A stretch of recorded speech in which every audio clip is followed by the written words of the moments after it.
I hope you have unlimited text messaging by Miss Garb. Chapter 93 In Person Conversations 6 and Fight the Break of Dawn. 10:45 p.m. During their acquaintance, Tony has realized that Steve is good at a lot of things. And during the last hour, Tony has realized that massage should go to the top of that list. He felt happy and relaxed. Probably because a Steve massage has quite the climax. Literally, totally by accident, maybe. Steve was the ultimate gentleman and did not go anywhere near Dr. Simmons' list of no zones. Yet somehow he still came harder than he has since ever. So, do you think Dr. Simmons will regret suggesting massage as a way to be intimate without sex when she gets my biometric readings? Tony asked, still high on Steve. He wanted to lie next to Steve and enjoy the moment, but he was also oily and sticky, and Steve kind of pushed him into the bathroom to clean off. It's a pity he was pushed into the shower alone, but it was probably for the best. He was going to have to deal with one cranky scientist when he gets back. Your heart rate never went above the targeted zone, therefore your biometric data was not forwarded to her. Would you like me to forward the data anyway? He heard the travel version of Friday said from the bedroom. Friday, mute. I know it's been a while, but we're adding massage, especially ones with happy endings, to the list of activities that you're not supposed to listen to. Which is probably why Tony did something that he hasn't done since MIT. So are you going to let your doctor know what happened? No. I think this falls under the category of nocturnal emissions anyway, kind of, sort of. All things I don't tell my doctor if I saw my doctor regularly outside of near-death experiences. Although, please do not take this as a sign of my stamina. It's just as I told Friday, been a while. Like he is not 100% sure Friday has been around for a sexual situation that did not involve his right hand and the toy chest. Jarvis was still around the last time he slept with Pepper, and bringing random bed partners home would not improve that situation, so Tony got used to sleeping alone until Steve. I wasn't going to, although maybe I'm just that skilled. Steve smirked at him. Very skilled. I almost wondered if you went to massage school, Tony said as he walked into the room just in time to see Steve put the finishing touches on remaking the bed. Thankfully, the suite came with extra sheets and things because somebody thought Tony would be getting luckier than he was. Thankfully, it came in handy. Although, maybe to be on the safe side, you should probably hide the old sheets under the bed because your ex-girlfriend is a spy and will be here sometime in the morning to collect me. And Tony is not going to think about leaving Steve. Good idea, Steve said, throwing the sheets in the closet instead. Besides, it's my neck you're going to really have to worry about. I hope Yo-Yo packed a few turtlenecks, Tony joked before falling onto the freshly made bed. I just want everyone to know that you're mine, he said, falling beside him. So apparently you're a possessive bastard, Tony asked. Yes, Steve said, wrapping an arm around him. 12:58 a.m. Should I tell Peter the truth about Germany and Siberia? Steve heard Tony ask from beside him. He almost thought that Tony had finally fallen asleep after spending the last hour brainstorming out loud about places they can meet up. Apparently, there were plans for Christmas in Malta in the works, he thinks. Steve knows Tony needs to fall asleep, but they really can't stop talking to each other because they only have a few more hours together. He wants to make the most of it. Tony can sleep on the plane, and Steve will crash after he gets to his new safe house. He has gone on less sleep before.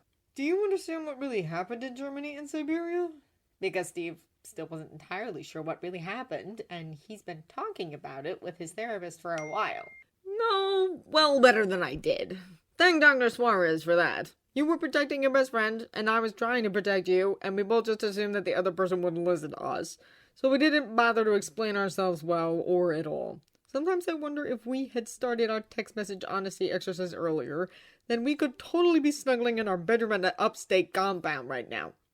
Our bedroom? Steve asked. Yep. We would totally be living together by now, or we would have strangled each other. It is really complicated with us, but I'd like to think we were getting to a good place anyway. I sincerely regret not taking you into the bathroom for a BJ that day. I think it would have went over better than the pen. I should have took the Lysistra approach to this thing. I haven't read the play for a while, but I think offering sex to stay out of war is the exact opposite. You really should go to sleep. You ramble when you're sleep deprived. I'm trying to, but every time I close my eyes, I keep thinking about everything that I need to deal with after I leave you, and Peter is at the top of the list. It was either have this conversation or ask if Peter should get his superhero onesie back. I don't want to have to think about all this stuff. I don't want to go back to all that and leave you behind. I don't want you to go back, Steve thinks to himself. I hate being an adult. I totally don't understand why Peter can't wait to grow up. Teenagers are not the brightest of people. However, despite that, you should probably give Peter his suit back. He would be less likely to hurt himself with it on, Steve argued. I agree with you there. At least that way I could track him. I know I can't put him in bubble wrap, but I'm thinking of making him another suit. Something closer to my suit. Anything to cut down on the cuts and bruises. I saw the doodles. Tony was actually pretty good at drawing. I have to do something during boring meetings, and Yo-Yo keeps taking my phone. I can't fight back.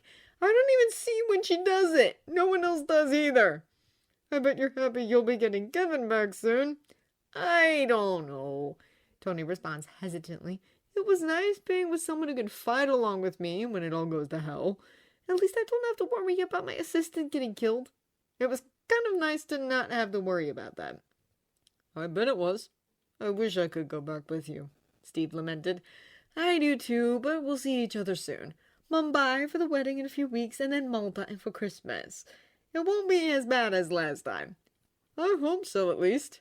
I think you should be honest with Peter about this. I think it's kind of necessary. He's a smart kid. He's not going to be fooled for too long, Tony sighs. He is a smart kid, which is why you should let him decide if he wants to go public, not your PR team, Steve tells his boyfriend poignantly. So I should do a press conference at the Upstate Avenger facility when I get back and let him decide if he wants to be the main attraction. Tony joked. At least Steve hopes this is a joke. No! So you're definitely against that idea. I will let Jane know, and then I'll schedule something with Laura. Go to sleep, Tony. He pulls Tony closer to him and kisses his forehead. 3:22 a.m. Steve feels gentle lips press against him as he opens his eyes to see Tony. Everything is still dark, which doesn't surprise Steve because the clock says 3:22 a.m.